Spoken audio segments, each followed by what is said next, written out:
Hello students, आप लोग का शशांक एंड दीपू के यूट्यूब चैनल में बहुत बहुत स्वागत है। हम लोग जियोग्राफी के लेक्चर नंबर 5 पे आ चुके हैं। हम लोगों ने क्लास जो 9th का जियोग्राफी का चैप्टर पढ़ रहे थे उसमें हमने पहले चैप्टर को 4 लेक्चर के अंदर खत्म कर दिया। ठीक, अब हम लोग 5वें लेक्चर में आ गए हैं। 5वें लेक्चर में हम लोग भारत का स्वरूप पढ़ेंगे, भौतिक स्वरूप, कि भारत का भौतिक स्वरूप है क्या आखिर। ठीक, तो चलिए स्टार्ट करते हैं। धीरे धीरे हम इस पूरे चैप्टर को समझेंगे। ठीक, तो सबसे पहले जब हम पहले चैप्टर पे आएंगे, तो पहले चैप्टर पे जब आएंगे तो इसमें पहला ही है कि भारत की भौगोलिक आकृति के बारे में, कि भारत की भौगोलिक आकृति कैसे है और कितने वर्गों में बटा है। ठीक, तो चलिए स्टार्ट करते हैं भारत की भौगोलिक आकृति को। तो सबसे पहले हम देखेंगे भारत की भौगोलिक आकृति। अब जो भारत की भौगोलिक आकृति है उसको अगर देखेंगे आप, तो पहला जो आकृति आपको देखने को मिलेगा यहाँ पे, इस साइड आपको देखने को मिलेगा जो हिमालय का पूरा विस्तार, आपको यहाँ से लेके यहाँ तक आपको हिमालय का विस्तार देखने को मिलेगा। ठीक, फिर उसके बाद जब थोड़ा सा नीचे आएंगे तो आपको उत्तर का मैदान देखने को मिलेगा। ठीक, तो पहला आपको देखने को मिला हिमालय का विस्तार, मतलब हिमालय पर्वत श्रृंखला पूरा आपकी फैली हुई है उत्तर में। फिर उसके बाद उत्तर के मैदान, बहुत बड़ा उत्तर का मैदान आएगा। तो एक आप ये देखें, दूसरा आप ये देखें। तीसरे नंबर पे आएंगे तो आपको ये वाला हिस्सा जो भारत का नीचे वाला हिस्सा है, ये प्रायद्वीपीय पठार है, मतलब कि प्रायद्वीप में पूरा बटा हुआ है आपका तीसरा वाला हिस्सा। तो हमने भारत को भौगोलिक, भौगोलिक मतलब होता है जियोग्राफिकली हम कैसे भारत को बांटे हैं, इसके बारे में हम समझ रहे हैं। तो हमने 3 देखा। फिर उसके बाद भारत का मरुस्थल देखेंगे। तो भारत का मरुस्थल जो है, एक साइड इधर ही आपको राजस्थान के साइड भारत का मरुस्थल देखने को मिलता है, जो थार रेगिस्तान के नाम से जाना जाता है। तो हमने चौथा देखा भारत का मरुस्थल। फिर उसके बाद पांचवा जाएंगे तो आपको ये तटी जो मैदान दिख रहे हैं, ये तट पे जो मैदान दिख रहे हैं आपको, ये वाला और इधर से ये वाला तट पे जो मैदान है, इसके बारे में, मतलब ये जो तटी मैदान है इसके बारे में हम देखेंगे। तो पांचवा पार्ट हम ये देख लिए। फिर छठवां हम लोग द्वीप समूह, जो एक इस साइड द्वीप समूह है और एक इस साइड द्वीप समूह है, इसको अगर मैं थोड़ा सा और जूम करके आपको दिखलाना चाहूँ, तो जूम करके अगर दिखलाऊंगा तो आप देखिए यहाँ पे कि जो ये वाला हिस्सा है, अगर ये वाला हिस्सा जो लक्षद्वीप वाला द्वीप समूह है, और इधर देखेंगे तो अंडमान निकोबार वाला द्वीप समूह, तो दो द्वीप समूह है। इसके बारे में हम लोग पढ़ भी चुके हैं, ठीक ना। तो इसको आप क्या करिएगा कि डिस्क्रिप्शन में आपको लिंक मिल जाएगा, वहां से आप जाके पढ़ लीजिएगा, चेकआउट कर लीजिएगा। ठीक, तो होपफुली आपको समझ में आ जाएगा। तो हमने भारत की जो भौगोलिक आकृति है इसको 6 पार्ट में बांटा।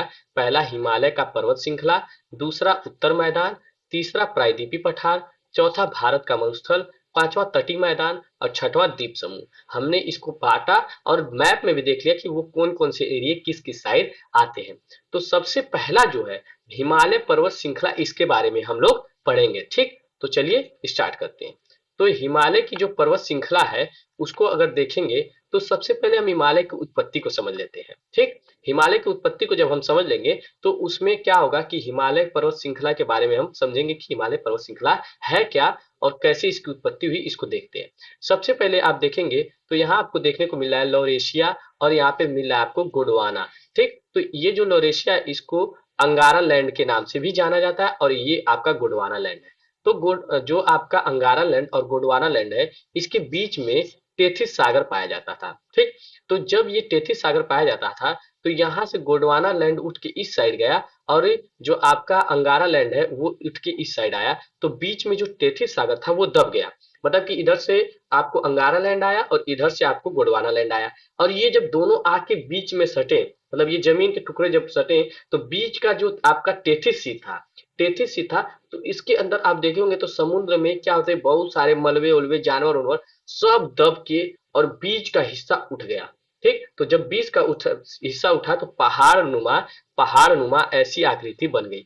मतलब कि ये वाला जो हिस्सा आप देख रहे हैं, ये वाले हिस्से पे क्या हुई, पहाड़ नुमा आकृति मिल गई। तो इसी वजह से आपको हिमालय पर्वत को वलित पर्वत या फिर मोड़दार पर्वत के नाम से भी जाना जाता है। तो हिमालय पर्वत को वलित पर्वत या फिर मोड़दार पर्वत या नवीनतम पर्वत, नवीनतम मतलब कि अगर आप देखेंगे जो आपको रेगिस्तान राजस्थान में जो अरावली पर्वत श्रृंखला आपको देखने को मिलेगी, अभी हम उसको पढ़े नहीं है, तो जो अरावली वाली आपकी पर्वत श्रृंखला है, अभी इसको हम पढ़ेंगे। तो जो अरावली पर्वत श्रृंखला ये बहुत पुरानी है, ये एकदम पुरानी है, मतलब हिमालय से बहुत पुरानी। और जो हिमालय वाला आपका जो हिमालय का हिस्सा है, ये अभी बहुत ही जल्द ही बना हुआ है। मतलब जल्द ही का मतलब, अगर जियोग्राफी में 1 करोड़ 2 करोड़ साल की बात होती है तो वो जल्द ही होता है। मतलब 16-17 करोड़ चले जाएंगे तब जाके थोड़ा पुराना होगा। ठीक ना। तो जियोग्राफी में अगर आपको 1 करोड़ साल 2 करोड़ साल मिले तो इसका मतलब अभी नया है। हजार हजार करोड़ चला जाता है जब आप जियोग्राफी में पढ़ेंगे। होपफुली आपको समझ में आएगा कि हिमालय की उत्पत्ति कैसे हुई। तो आपका अंगारा लैंड आया और गोंडवाना लैंड, दोनों टेथिस सागर से जब टकराए तो टेथिस सागर का जो मलबा था वो ऊपर की ओर कैसे उठ गया, तो मोरदार जैसी आकृति बन गई, तो हिमालय की क्या हो गया, निर्माण हो गया। ठीक। होपफुली आपको समझ में आया होगा। तो अब हम हिमालय के बारे में समझते हैं। ठीक। तो हिमालय के बारे में जब समझेंगे तो हिमालय को 4 भागों में बांटा गया है। तो पहला क्वेश्चन आपका बनेगा कि हिमालय को कितने भागों में बांटा गया है। तो हिमालय को आपको 4 भागों में बांटा गया है। ठीक। अब ये चार चार से कौन से हैं, इन चारों को ये लिखा हुआ है, लेकिन हम मैप के थ्रू समझेंगे कि ये चारों हिस्सा कैसा है। ठीक। तो जो हिमालय का चारों है, तो सबसे पहले आपको इस साइड देखेंगे तो आपको मिलेगा देखने को ट्रांस हिमालय। पहला कौन सा मिलेगा, ट्रांस। फिर उसके नीचे जब आएंगे तो आपको देखने को मिलेगा बृहद हिमालय। कौन सा देखने को मिलेगा, बृहद। फिर उसके बाद थोड़ा सा और नीचे आएंगे, थोड़ा सा और नीचे आएंगे आप, तो आपको देखने को मिलेगा मध्य हिमालय। कौन सा, मध्य हिमालय। और फिर लास्ट में आपको देखने को मिलेगा शिवालिक हिमालय। तो जैसे ट्रांस हिमालय और मध्य हिमालय को, इसको समझने की कोशिश करिएगा।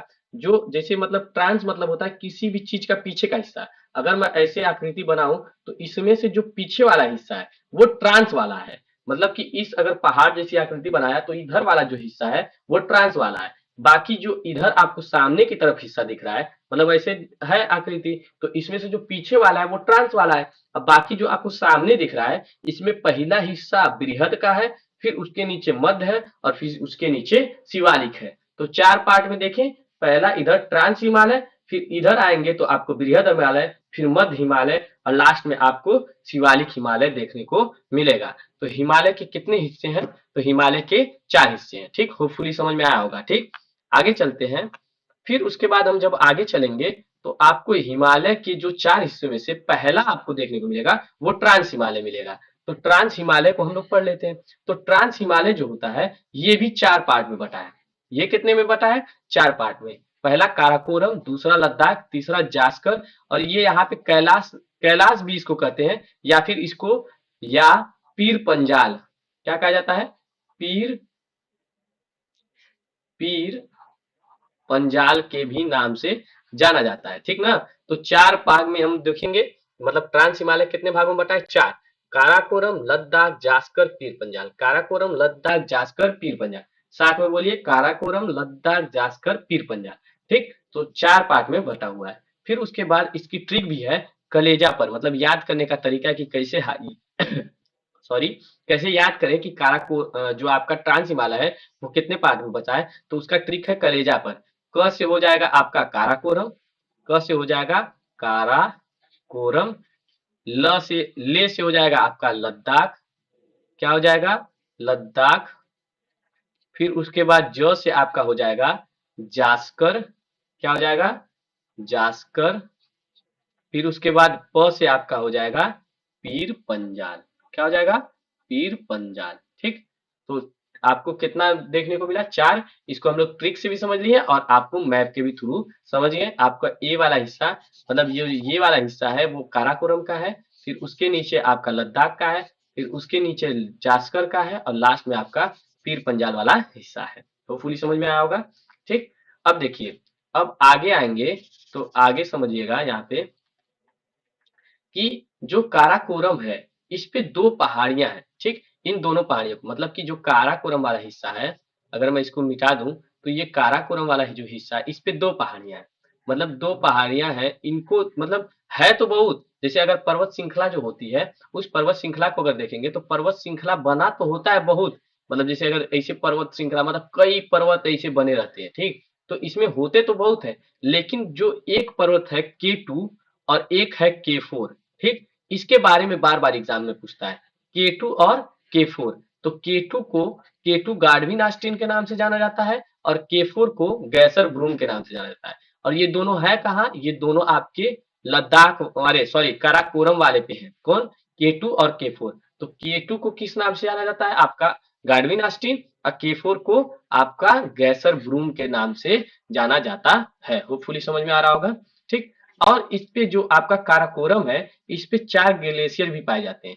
पहला पाया जाता है सियाचिन, फिर बियाफो, बाल्टोरो, हिस्पर। आप साथ में बोलिएगा, सियाचिन, बियाफो, बाल्टोरो, हिस्पर। चार ग्लेशियर पाएंगे, सियाचिन, बियाफो, बाल्टोरो, हिस्पर। ठीक, 4 ग्लेशियर पाया जाता है। आगे बढ़ेंगे तो लद्दाख जो श्रेणी है, उस पे एक इंपॉर्टेंट चीज आपको याद रखनी है। ये जो बी वाला हिस्सा है, मतलब ये लद्दाख वाला जो हिस्सा है, इस पे आपको याद रखना है कि इस पे एक पाया जाता है राकापोसी, जो खड़ी ढाल की सबसे बड़ा पर्वत है। मतलब खड़ी ढाल का मतलब कि एकदम ऐसे सीधा है, एकदम सीधे ढलान पड़ती है। कौन सी जगह पे?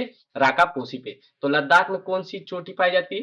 राकापोसी, जो सबसे खड़ी ढाल की सबसे बड़ा पर्वत के नाम से जाना जाता है। होपफुली समझ में आया होगा। तो हम लोगों ने केवल अभी काराकोरम और लद्दाख के बारे में, मतलब ट्रांस हिमालय के बारे में पढ़े, और हिमालय की उत्पत्ति के बारे में पढ़े, इसको समझे। ठीक, आगे हम लोग हिमालय का जो पार्ट बचा है उसको समझेंगे, और उसको एकदम अच्छे से क्या करेंगे? रिवीजन करेंगे। होपफुली आपको समझ में आया होगा। मिलते हैं नेक्स्ट वीडियो में, तब तक के लिए जय हिंद।